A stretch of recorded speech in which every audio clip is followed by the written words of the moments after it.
You're walking through the grocery store, minding your business, and at those end caps, they've got just the right thing that catches your eye.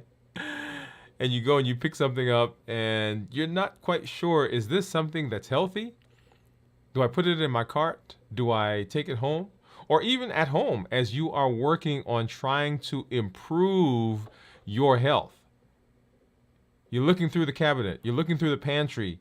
What do I keep? What do I get rid of? Do I need to throw anything out? Understanding labels, understanding sugars, understanding where they are. That's what we're talking about tonight. Hey, I'm Dr. Dwain Woode. If you're new to me, that's Wood with an E. The E stands for endocrinology. Here on the channel, I educate, I empower, and I encourage you to take charge of your health and your life, avoid complications, and go to the next level. And in this year, new you, I'm talking to adults with type 2 diabetes who want to reverse their diabetes, get off of medication, who want to put their diabetes in remission. And that's the task that we have before us, and that's the path that we're on. And tonight, we are in part 3 of our third pillar of reversing diabetes. Remember, decrease insulin, suppress the appetite, and reduce sugar. And here we're talking about part 3. We're talking about labels. We're talking about food. We're talking about where those carbs, those sugars are. That's what we're spending our time tonight discussing. Hey, if you're new to me as well, go ahead and put new in the comments, because I'd love to welcome you with a hand clap and some music. And let you know that we are happy that you are here. If you do have questions as we move throughout the evening, go ahead and drop those in the comments, drop those in the chat as well, because we'd love to answer those as we go throughout tonight. And I have got to say hi to all of my folks who are out there. I do see some of our community members hanging out already. I see Steve. Steve is saying hello. Teresa said, hey, doctor and everyone. Steve, hello, Teresa. And then, of course, Teresa, hi, Steve. Glad that you guys are out there. If you have been following us, you know where we are. We are in the third pillar of our reversing diabetes. If you've not done so, make sure that you get back and you look at our previous show, which was part 2, right? So there are 3 parts to this one so far. And then, of course, the previous pillars that we did, decreasing insulin and then suppressing the appetite. Awesome. And you know how we do it here, right? I've got in front of me some things that we're going to take a look at. I've got my glucose meters that are off to the side. And then, of course, right below me, that is my Dexcom Clarity report that we will take a look at a little later. Okay? All right. So if you are out there, I should say if you're out there because you're listening to me, right? in the chat, I want you to put a yes or a no, right? Yes or a no. And here's the question. Are you comfortable reading food labels? Are you comfortable reading food labels? Yes or no? Okay, so that's the first question that we're gonna go into. And food labels, and that's the discussion that we're having. And in order for us to understand where to remove sugar, in order for us to understand where to reduce sugar, we've got to understand where the sugars are. And a big part of that is understanding the labels that we see in our grocery store and the labels that we see on the foods that we're using, okay? So we want to make sure that we are learning that, and we're going to spend some time tonight kind of going through some of that.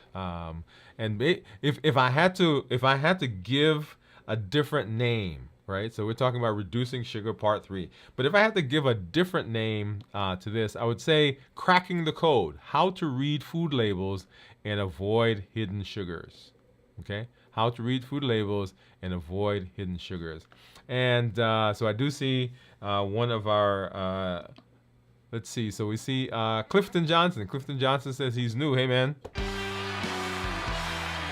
Thank you for hanging out with us. Thank you for being here. And then Steve, in answer. So Steve, you didn't follow the directions, man. Say yes or no. But Steve said he is very, very comfortable with reading food labels. I'm gonna have Steve come on and do a show. I love when I talk to Steve in our community meetups or even here on the show. I think I'm gonna have him host a show. What do you think? If you think we should have Steve host a show, put yes. Put yes. Okay. That's the only option, by the way. There's not a no. There's a yes. Okay. So understanding food labels. So cracking the code, how to read food labels and avoid hidden sugars. And the question is, why is that important? Why is it important that we do that? Because we're empowering ourselves, right, to make healthier choices. Now, notice I say healthier, right? Not necessarily healthy choices, but healthier choices. Because often, I in my office will talk to people who are saying that. I talk to people who are frustrated, right? Because they think they're making healthy choices. They're doing the things that they were taught, the things that we have shown them what to do, and yet they find that they're not moving or having the success that they thought they would have. Okay, but so why are food labels important? Why does it matter? Because they're the key to making informed choices about what you eat. Right? So you want to pause there. Without food labels, and this now we're talking about labels for things that are I was gonna say processed, but I'm gonna change that phrase because there are some things in boxes that are not necessarily processed, but they're packaged. And so they have to have labels. But other than that, other than you walking up to a tree, for example, and picking something, or you going out into the field and reaping something, or you going out to your garden grabbing something, and all through the process taking that thing from the time you picked it up to your plate and into your mouth, everything that goes between that has somebody else touching it. And if it's a packaged food, then you got to understand what's going on with the packaging and the labels that are on it. Okay? So number one, they're the key for making informed choices about what you eat. Number two, for reducing sugar. Right? So we want to reduce, that's one of the pillars, right? So we're reducing sugar intake and improving your overall health. Now, we're talking specifically about sugar, but there are other things that are on the label that are important as well. A lot of it actually has to do with the metabolic spectrum of diseases. I want you to notice something. And actually, this is an epiphany that just came to me. This was not in my conversation. This was not in my thoughts. When you're looking at food labels, so we're talking about metabolic disease, right? Metabolic diseases, diabetes being the prototypic. But remember, there are all these other metabolic diseases that we can talk about. But diabetes is the ultimate one, and anything that we do that can fix diabetes, we can extrapolate to all the others. Okay, let me make that point. So when we talk about food, we've mentioned this idea of food as medicine, and the packaging, the labeling, go directly to metabolic disease. Now, there are some other things that you'll put on there, like phenylketonuria and phenylalanine and those types of things that are for some specific diseases. A lot of them also fall into the metabolic spectrum, but that's a whole nother conversation. But when we're looking at that label, the label is specifically designed to address metabolic disease, diseases of lifestyle. Okay? So remember that. All right. So number one, they're good. It helps you to make informed decisions. Number two, for helping you to reduce your intake and improve your overall health. And then foods may contain hidden sugars that can derail your health goals if you are not careful. Now, And so hidden as in maybe intentionally hidden, or hidden as in just they're buried somewhere. I mean, however you want to think. Not necessarily conspiracy theorists, but right. Some of it is probably intentional, right? So understanding food labels very very important for what we are doing in this space. Because remember, what we're working on is working on reversing diabetes. So if we look at food labels, and you'll see one there on the screen. So understanding the basics, understanding the basics. So there are essentially 4 sections that I want us to pay attention to, and they are as outlined. So nutritional facts, right? Serving size. And we'll come back and talk through some of these. So serving size. And then, right? And then the calories that are in there, total calories. And then we begin breaking that down according to the daily recommended values. And this is where we get total fat, cholesterol, sodium, total carbohydrates, protein, and then vitamins and minerals. And then down at the bottom, you will get the ingredients. And so these are sections that I want you to begin paying attention to. So serving size. Let's start there. So serving size. The serving size is your main base for what you're going to do and how you're going to read the label. So serving sizes tell you how much of that product, the nutritional information on the product, is based on. So when you're reading the label, right, that label is based on one serving size. Often, okay. Now sometimes they'll do some interesting math, but generally speaking, serving size is based on one serving of that particular product. Now sometimes you'll see on the box or on the can or on the container or on the bag, whatever it is, there'll be 2 rows or 2 columns, right? So everything in the bag has this, but then if you do want to do one serving, you'll do this. And if you're not careful, a lot of people will end up reading this one serving size column and think it relates to or applies to the entire container, and that's not the case. Okay. For example, on the screen you'll see there some Honey Nut Cheerios. Honey Nut Cheerios. And one serving is a cup. Right? 37 grams. One serving. But this entire box has 8 servings. So whatever we see in the column, if we ate the entire box, we'd have to multiply everything there by 8. So as an example, you'll see there that total carbohydrates. Let's do a different one. Let's see.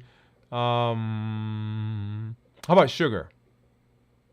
Right, sugar, 22 grams. So we'd have to multiply 22 grams by 8 to get the serving size, or get the total amount for this particular container, this whole thing. Okay, the serving size tells you how much of the product the nutritional information is based on. So many products contain multiple serving size per package. Like I said, if you go to your big box store, your big wherever you get your stuff, you can get a huge box or huge container of whatever it is. And if you're looking and say, okay, serving size, right, that entire thing is not one serving. And you may consume more sugar than you think if you're not careful.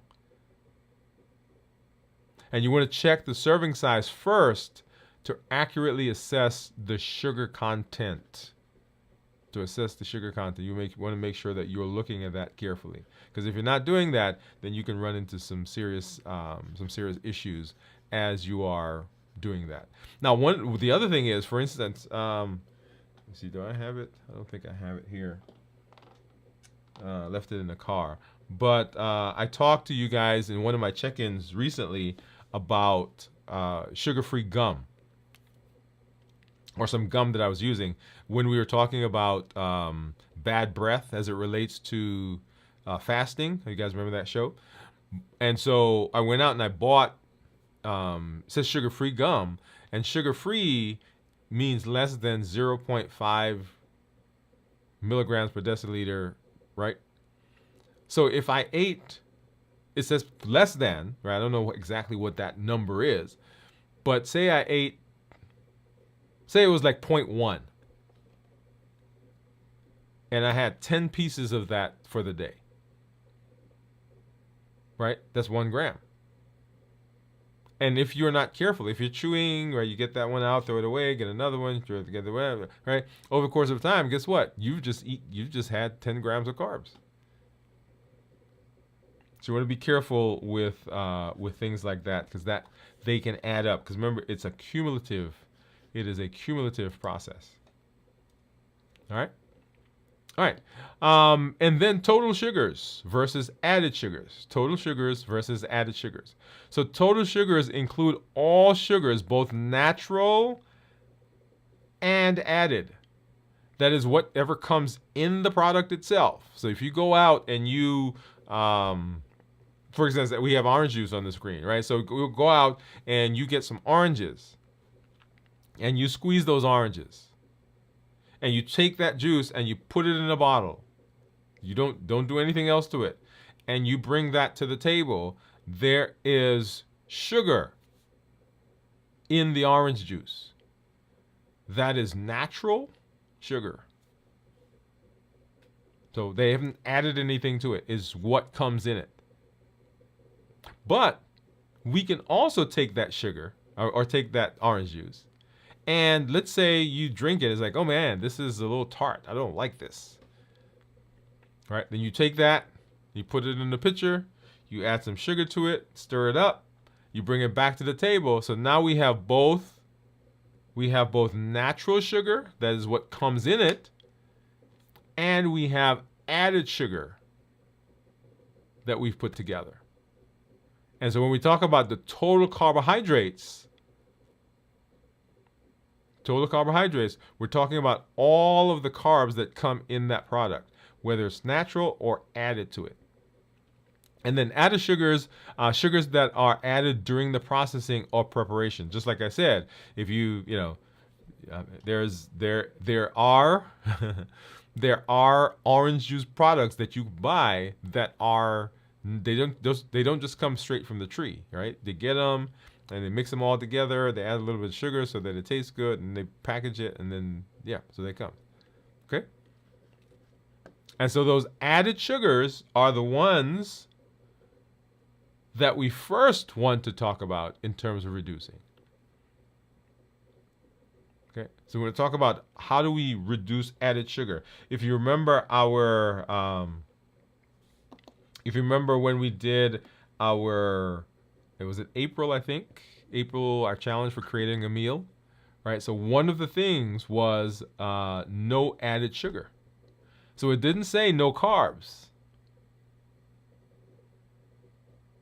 but it says no added sugar. And in fact, our challenge for this month, right? So our challenge for this month is to pick a week where you are not eating anything that has added sugar. Right? So natural sugar is fine in that product, but added sugar is what we're saying that we want to avoid. Okay? So that's the total sugar versus added sugar. So total sugar is both natural and added. That is stuff that comes in the thing itself, and then of course added sugar that comes during the processing process. Okay. So orange juice, apple juice, all of those are good examples of that. If you go out and you make bread,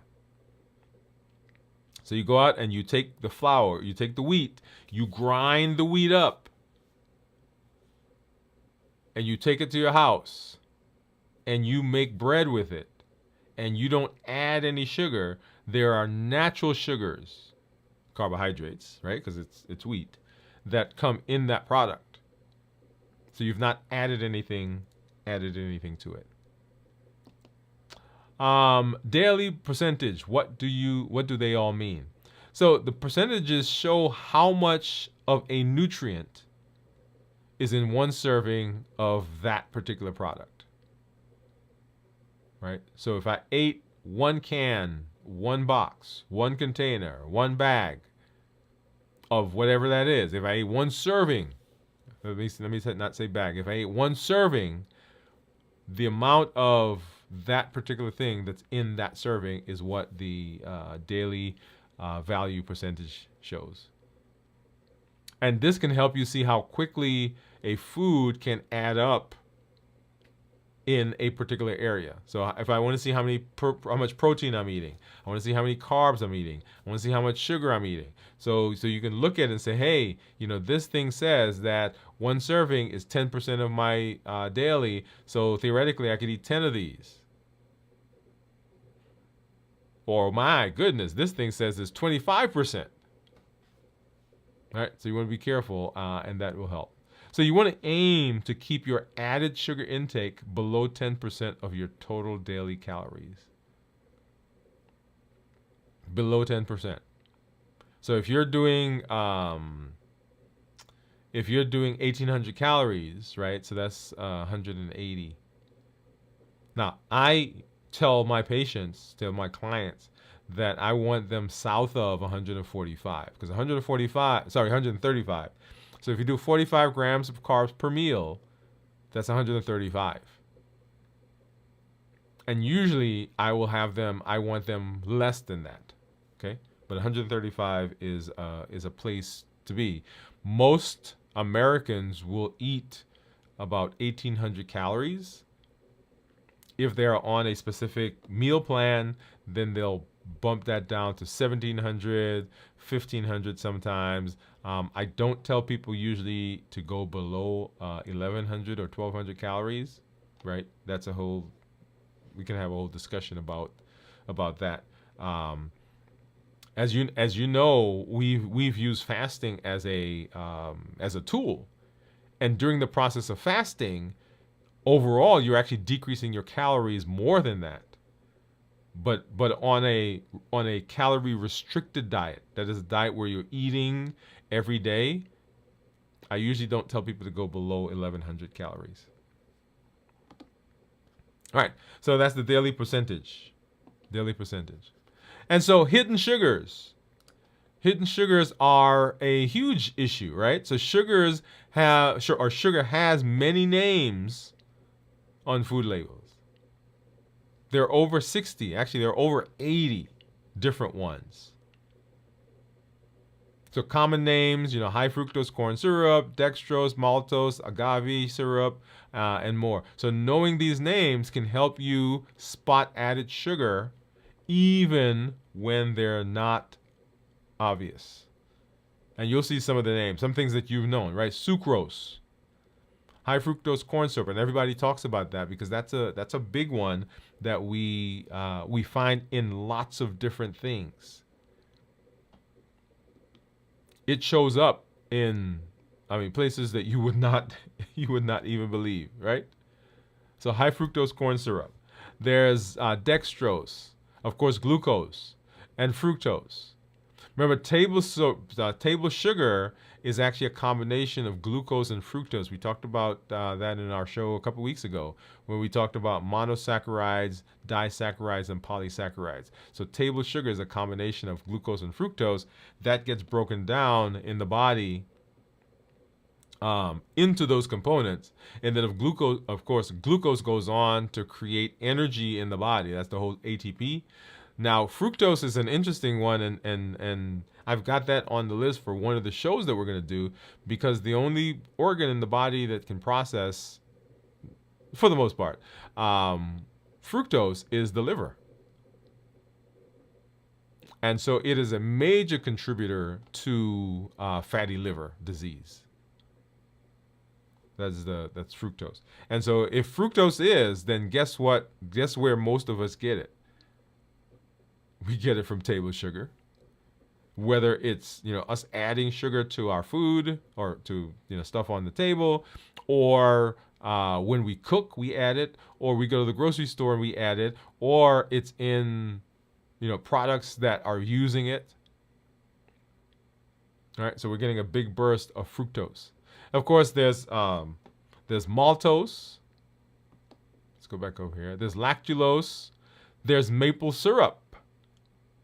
Now here's a place, and I don't know that I have that anywhere, but a good place to talk about this. Sometimes you'll see something that says natural. And the implication sometimes is that because it says natural, that it's low sugar.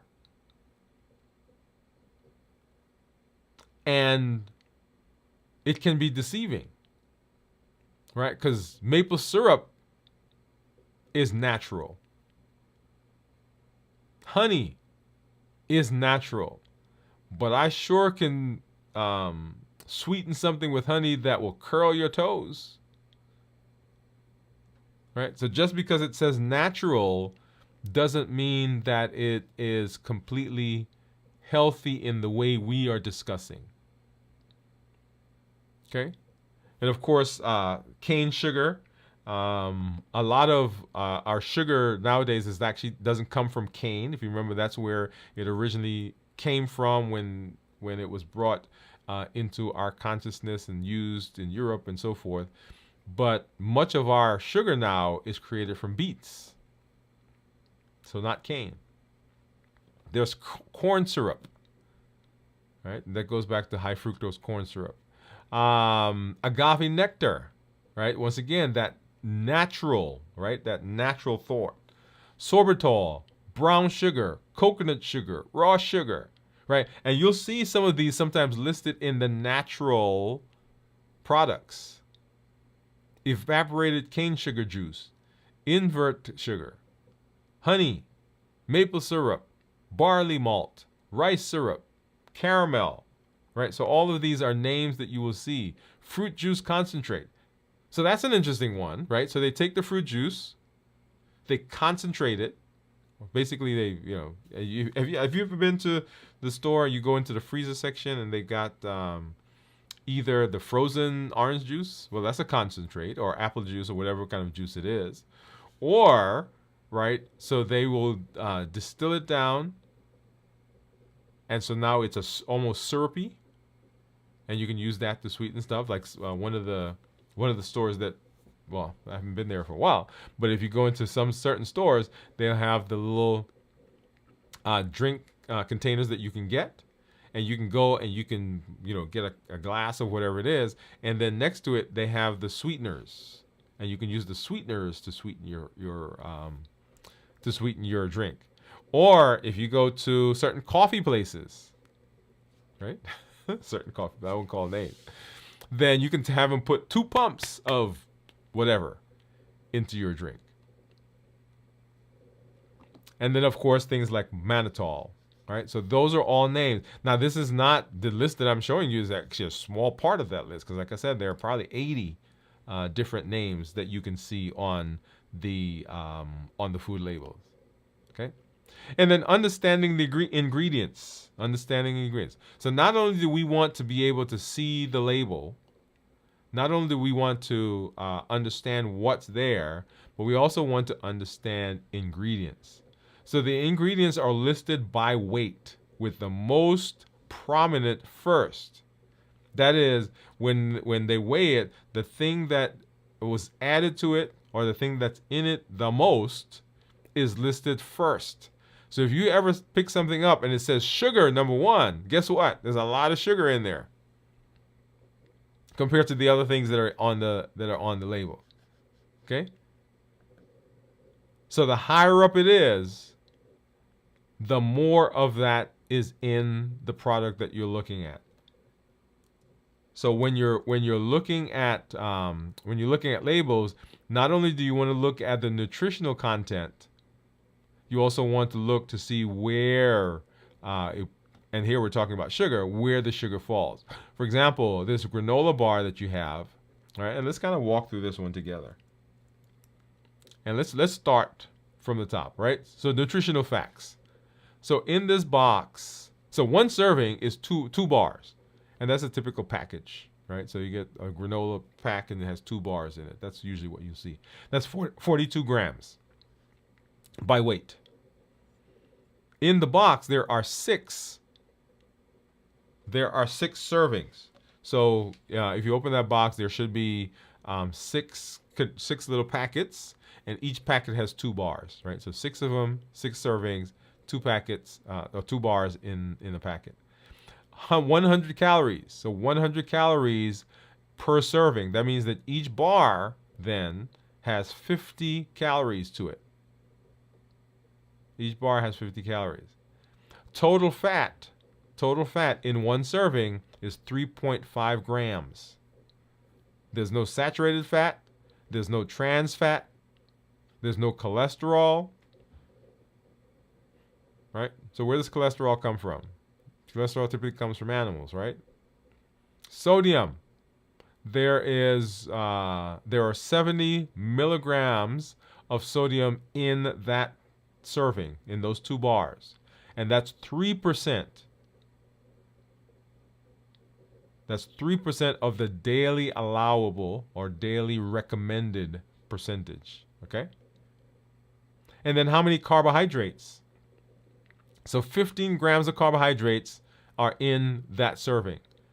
So each bar, because there are 2 bars in the packet, so each bar is 15 grams. Each bar is 7.5 grams of carbohydrate. One serving, 2 bars, is 1 gram of fiber. And there are 6 grams of sugar in that particular serving. Notice of the 6 grams are added sugar. So when they created this bar, the bar naturally had some carbohydrates in it. Remember, that's the natural sugar. But then they added to it, and that now produced a higher sugar or higher total carbohydrate content. So this is always an interesting one to look at, right? So if I look at the product, 15 grams of carbs, we're going to skip the fiber for a minute and just go straight to the sugar. So 15 grams of carbs, 6 of those carbs are sugar, right? So 15 minus 6, right, is what? 9. So 9 grams of carbs are in that product. And it's a higher carbohydrate content because we added to it. We added 6 grams of sugar. Or there's sugar in it, and 6 of those are things that we added. So if you ever want to, and this is just a generalized idea.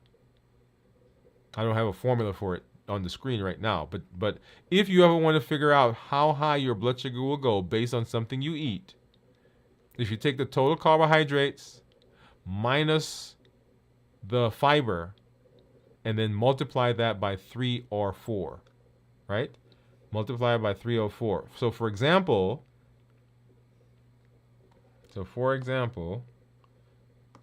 let's see. If I did this, let's grab a calculator. There we go. And get rid of that. Okay. So in the and you can't see the other screen, but in the one we were looking at, there were 15 grams of carbs. If I subtract 1 gram of fiber, that leaves 14 grams of carbohydrates, right? So 14 grams. And if I multiply this by either 3 or 4, and the range is actually 3 to 4. So if I did 14 times 3, I get 42. Or if I do 14 times 4, I get 56. So this eating 1 serving will raise my blood sugar between, what did I say? 14 times 3, 42, and 14 times 4. 14 times 4.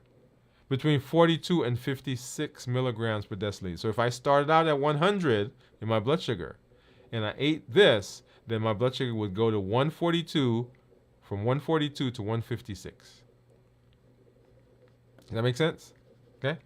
And that's just a general rule. Okay? Now, understand that in a specific person, your body may respond differently, but that's just a general rule that you can use.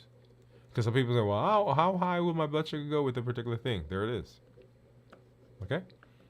All right. Okay, so back to our example. So we were kind of walking through. All right, so that's the carbohydrates. And then, of course, down at the bottom, you see the protein. And then below that, below the protein, you'll see other things. So, for example, if this had vitamin D, then you'd see that there. But right now, all it has in addition is iron. I shouldn't say that's all it has, but that's what, based on the requirement for the labeling, that's all that was added. Okay.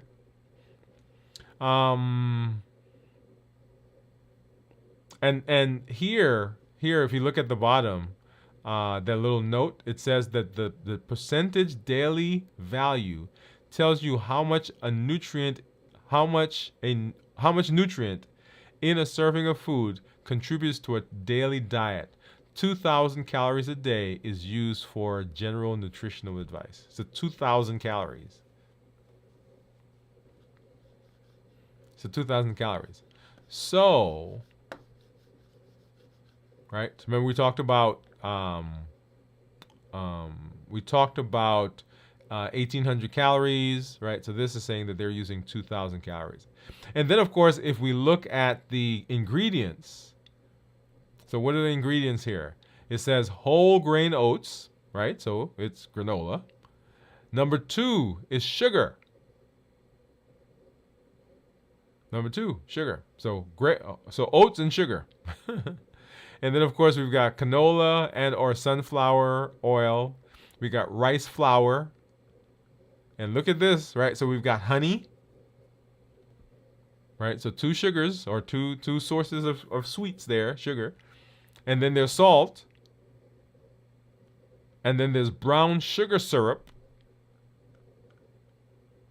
And then there's baking soda. And there's soy lecithin. And there are natural flavors.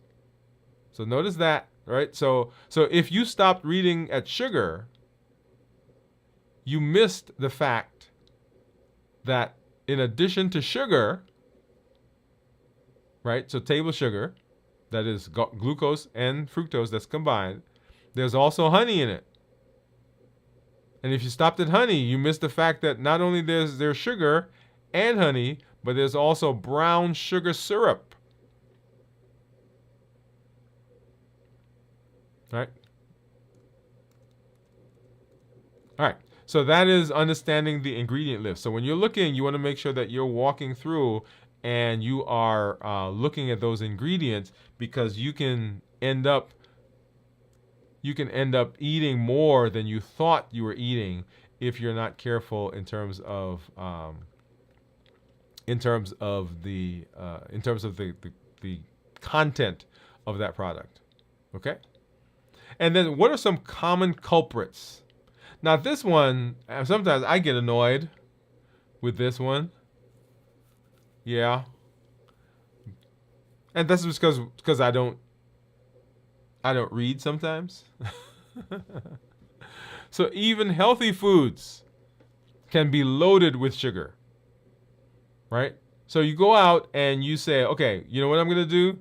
I'm going to have a burger, but I'm not going to eat the bread. I'm going to create one of these healthy burgers. So I take some lettuce, and I get some tomatoes, and I get some onions, and I get some, what else you want to put in? Some pickles. And I take my hamburger patty and I put it on that, so the lettuce is going to be my wrap, my bread. And so this is delicious. And now, let me put some ketchup on it. And let me put some mustard on it. And let me put some mayo on it. And just for kicks, I want to make it a barbecue sandwich or barbecue burger. Well, no, let's not do this. Let's just leave the ketchup and the mayo and the mustard. And guess what? Those things I just added, the condiments, will have sugar. All right? So some added sugar there. So things like ketchup and salad dressing and barbecue sauce can add to the food. So snacks like granola bars, we just talked about that. Flavored yogurt, dried fruits, that's a culprit because a lot of people think they're fruits, so they're natural, and so yeah. But once you dry them, you concentrate the sugar in them. Yeah. So when you eat raisins or dates or those dried peaches, they're a lot sweeter than if you ate that peach by itself or ate those grapes by themselves or ate, right? Because you're concentrating the sugar. So beverages, right? SSBs, yes, yeah, sugar sweetened beverages, right? So juices, because when you drink an 8-ounce glass of orange juice, and let me see, I think it was 4 to 5 oranges. Let me see, how many oranges does it take to make an 8-ounce? Because we don't, most of us don't drink 4 ounces, right? How many oranges does it take to make an 8-ounce glass of orange juice? So an orange only contains about 2 ounces of juice, meaning a small 8-ounce glass of orange juice, right, has equivalent of 4 oranges. 4. 1, 2, 3, 4. Mm-hmm. So when you drink the juice, right, you're actually eating 4 oranges. Most people won't sit down and eat 4 oranges, but they'll drink a glass of orange juice, and then they go back and get another glass of orange juice as they eat their healthy granola. Right? All right. So let me see. Let's see. Let's go back. Let's go back. I want to look at that orange juice that we had. Let's see how many grams of carbs were in a serving of the orange juice. Let's see, where is that? Let's go back here. Okay, here we go. Oops, here we go. So orange juice, right? So 110 calories, 8 fluid ounces, right? 240 milliliters is one serving. There are 11 servings in this bottle, and it says that each one is 25 grams of carbs, and it's 22 grams of sugar. There's no added sugar to it, right? So they didn't add anything during the process. This is just straight from the tree. They may have pasteurized it and so forth. And now, so it's in the bottle. And so each 8-ounce glass, that's 4 oranges, we just said, right? So each orange has 2 ounces, so 4 oranges. So each 8-ounce glass has 4 oranges in it, and it's 25. Am I seeing that right? 25. I think that's 25. 25 grams of carbs. 25 grams of carbs. And remember that 1 teaspoon is 4 grams of carbs. So, right, so 25 grams of carbs divided by 4, that means that it's 6.25 teaspoons of sugar. Like going to your table and getting a teaspoon and just putting 6.25 of those in your mouth. That's the equivalent.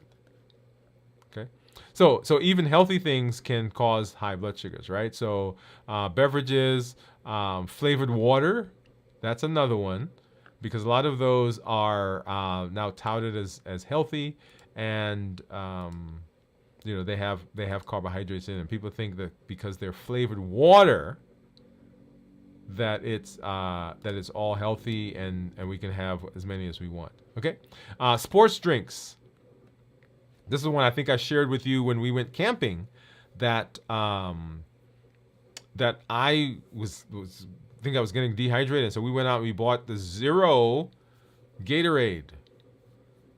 Yeah, and started drinking it and just watched my blood sugar start climbing. Yeah. All right, and then healthy foods. Right, so whole grain cereal, energy bars, fruit snacks, all of that can have hidden sugars in them. Okay, so you want to be careful. You want to be careful with those as well.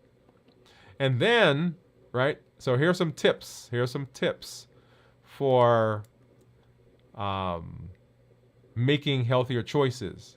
And you'll see that as we go through this, a lot of it has to do with our challenge from April.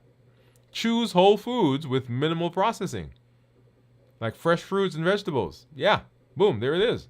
Opt for plain versions of food, like yogurt or oatmeal, and sweeten them yourself with fruits or a small amount of honey. Okay? Look for products labeled no added sugar or unsweetened. Be cautious with low fat. Let's hop over to that one. Be cautious with things like low fat and so forth. And here's some definitions. So sugar-free. Sugar-free means less than 0.5 grams of sugar, whether it's natural or added. Doesn't mean there's no sugar. It says sugar-free. Does not mean no sugar. So if you drink enough or eat enough, your blood sugars will go up. You get that spike in blood sugar. Now you get a spike in insulin. Insulin stimulates appetite. Insulin stimulates weight loss. Insulin causes high blood pressure. Insulin causes high cholesterol, and on and on and on, right? All because you add some sugar-free stuff. Reduced sugar, right, is at least 25% less. At least. It could be more, but at least. So if you were making a product and you wanted to put reduced sugar on it, do you think you would do 50% less? No, I wouldn't, right? Because I want to be able to list reduced sugar on the product with as minimal change to it as I can. So at least 25% less sugar than the regular version of the product.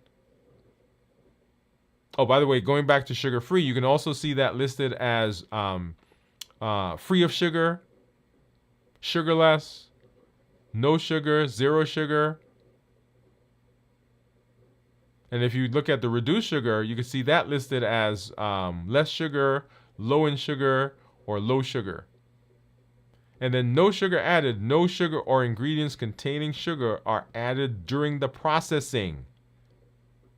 No sugar added. We didn't add any sugar, but it came from the ground with sugar in it. Right? So it doesn't mean no sugar. It just means that when we processed it, when we put it in the bottle, when we did whatever we did to it, we didn't add any sugar. But that doesn't mean when it came out of the ground, it didn't have sugar in it already. And then unsweetened, right, doesn't have any added sugar. So low-calorie sweeteners or sugar alcohols, but it can include naturally occurring sugars. Right? No sugar added, unsweetened. So those are ones that you want to be careful with. Because sometimes when we see those, when we hear them, we think that there's no sugar in it. And that is not the case. Right? Awesome. So notice we haven't even touched artificial sweeteners. But there's a whole world out there. So as we're reducing sugars, we want to know where the sugars are. We want to be able to look at labels and make decisions about what to do based on our knowledge of the labels, right? And when you're looking at labels, you want to make sure that you are paying attention to all those things, all those areas that we talked about. So the nutritional facts, so the serving size, the calories, the daily recommended percentages, and then the added sugars down at the bottom, because those are the places where we can run into trouble if we are not careful. If we're not careful there. Awesome. All right. So let's see. Here we go. So Steve said, of course, he said he was very comfortable. Pamela, hey Pamela, how are you doing? She says hello, and Pamela says no, and I think maybe you're answering the question whether you're comfortable with reading labels, and I hope that this kind of added some information for you in terms of where, or gave you some comfort. Okay. All right. So Steve, by the way, thank you for doing that, because I almost have forgotten that we had not looked at blood sugars. So let's see. Let's hop over. So here is my Libre. Actually, let me pull up my Dexcom. Hold on. There it is. Get rid of some of these other apps that I have opened up, because you guys don't want to see all my stuff in the background there, right? Okay, here we go. So let's look at my Libre. So here's my Libre. So my Libre is saying 110, and you'll see there a graph down at the bottom. So right around 3 o'clock, right after lunch, my blood sugar spiked up, and then came back down. And I ate a salad, y'all. Now, granted, it was a huge salad, and it had like 2, 3 and a half maybe spoons of salad dressing, some croutons in there, tomatoes, which I know raise my blood sugar. Okay, so here's my Dexcom. Once again, the same thing. So let's go ahead and let's take a look at my finger stick. So I've got my Keto Mojo and my Contour, and so let's get a strip for the Contour. We'll get that one out of the way. Get that one in, and we'll start with the glucose on the Keto Mojo. All right, so let's get that one opened up and get our strip in. Okay, and then from our trusty little container, let's go ahead and grab a couple of Lancets just in case we need a second one. Hopefully we won't, because if we do, that means I got to poke myself a second time. All right. And so these are spring loaded, and basically you break the top part off right here.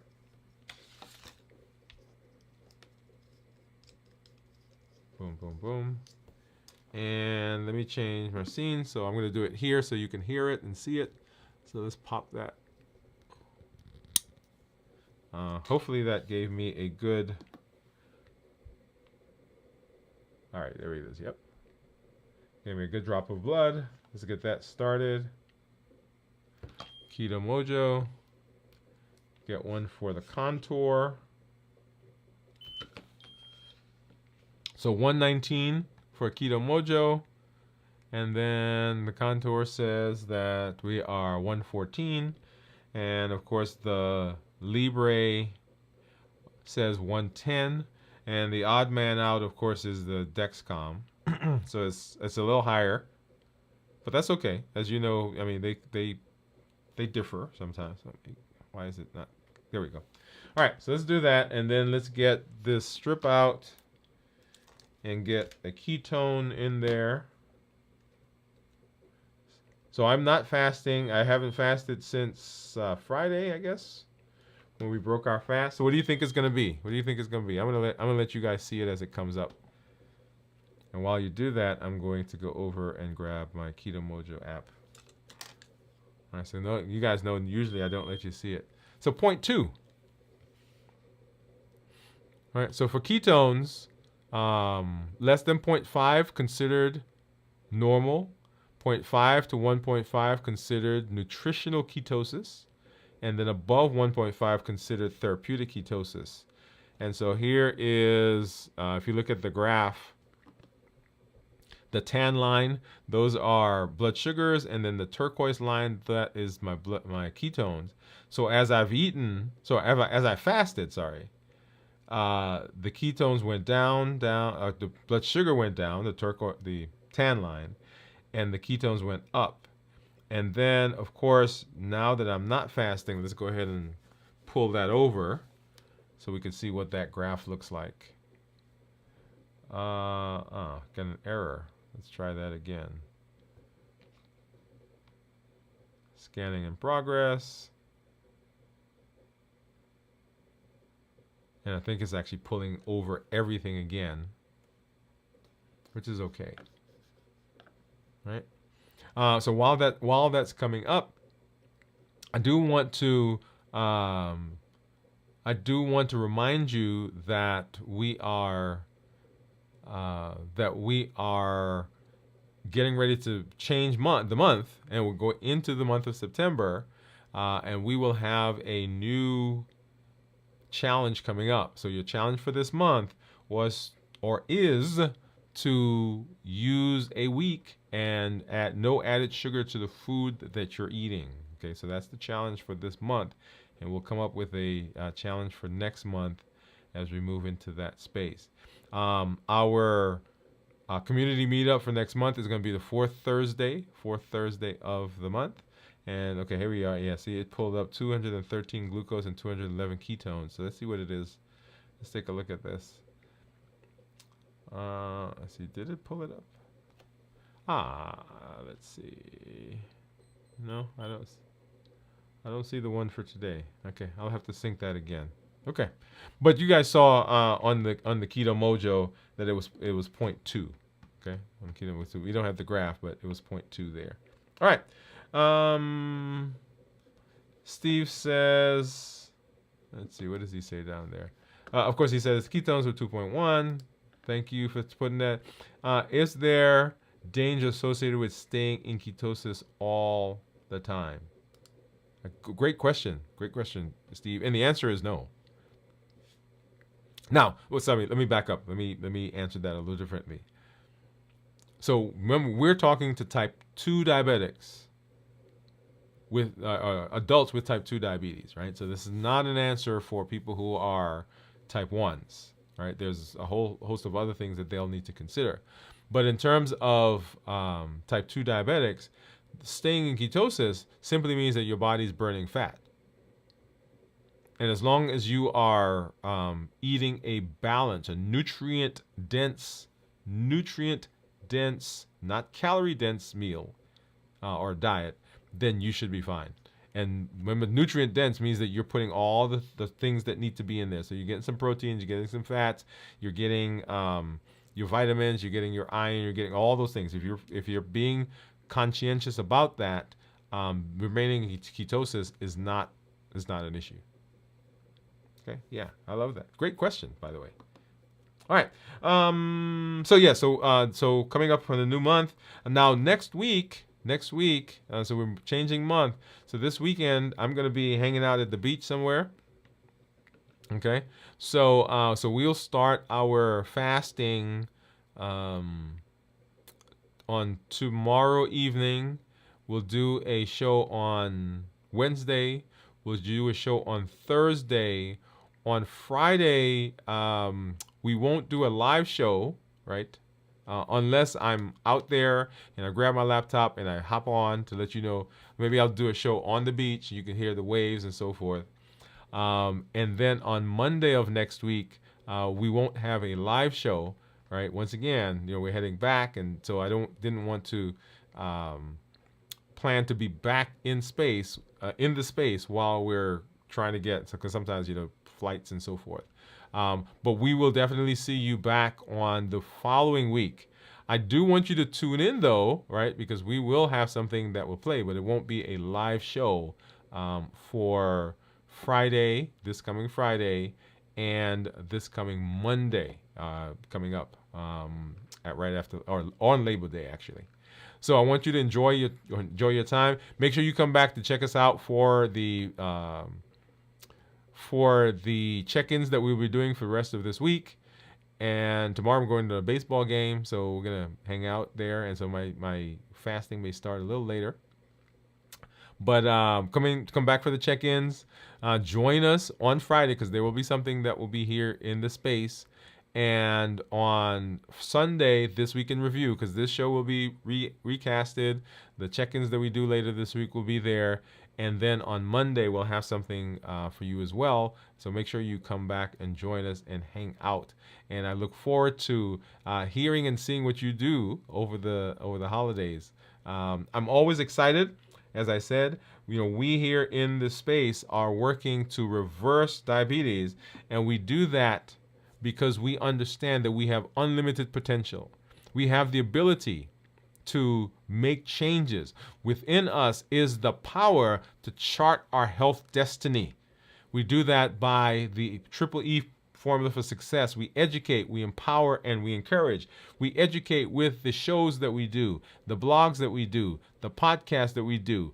We empower with the tools that we are learning. And we encourage with the community that we are creating. We educate, we empower, and we encourage. That's the Triple E formula for success.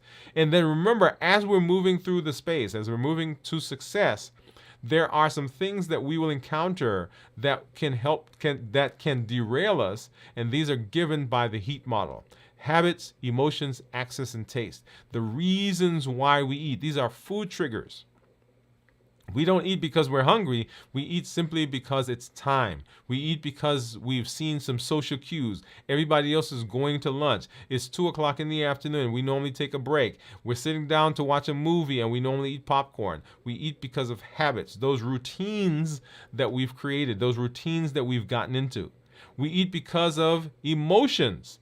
Whether we're happy or sad or tired or bored or frustrated or mad all of those will cause us to eat because the food is a buffering activity. What I mean by buffering, we're eating it to buffer us from whatever that is, that feeling that we have. And then we eat because of access, simply because things are around us. We weren't hungry when we passed through the kitchen or by the kitchen, but we saw that bowl of fruit. We weren't hungry when we passed by the coworker desk, but we saw that bowl of candy. We weren't hungry when we went to the grocery store to pick up some stuff, but we saw that end cap with the food. And we eat because of access. And then we eat because of taste. The perfect combination of sugar, of salt, of fat, the bliss point. So when we eat something, we say we can't just eat one. We're going to eat more. And remember, we're never chasing the food, but we're chasing what the food does for us. The memory that it brings back, the calm that it brings over us. That memory of that time when we went to that place where we ate that thing and we felt that way. We're chasing not the food, but we're chasing what the food does for us. So the HEAT model, those are the triggers. And we are working right now for reversing our diabetes, and the pillars are decreasing insulin, suppressing the appetite, and reducing sugar. And right now we are working on the reducing sugar part. Go back and watch the shows that we did on the previous. And when you show up in this space, call to action. Number 1, join the challenges. Don't let them just be things that you hear, that you listen to, and you put them on the shelf. Get in there, get your hands dirty, jump in with both feet, right? Because those are the tools that we are using to begin solidifying the things that we are learning. When you show up, tell your story. Tell your story of how you are succeeding. Maybe some places you're having some struggles, maybe some humps and bumps along the way. That is a part of the process. It's not going to be all roses. There are going to be some times you're going to have some 2 steps forward, 1 step back. But that's what the community is for. And then share this with somebody else. Let them know that they can have success with their health, with their diabetes. They can reverse their diabetes. Remember, there are over 1 billion people on the planet that have diabetes or pre-diabetes. You can be a voice of change in your community, in your family, at your doctor's office, at your church, at your community center, among you and your sister and them and brothers and mama and everybody. You can be the voice that says, hey, we're not going out like that. We can make a change. Send the link. Say, hey, let's go watch this together. I love it. Love it. Love it. And as I always say, I'm happy when I am here with you. Always excited to be in this space, right? You have to hear and to listen and to grow. Hey, this is Dr. Dwain Woode. That's Wood with an E. The E stands for endocrinology. Here on the channel, I educate, I empower, and I encourage you to take charge of your health and your life, avoid complications, and go to the next level. And in this year, new year, new you. We'll see you later this week for our check-ins, and then on Sunday morning for This Week in Review. Good night, everybody.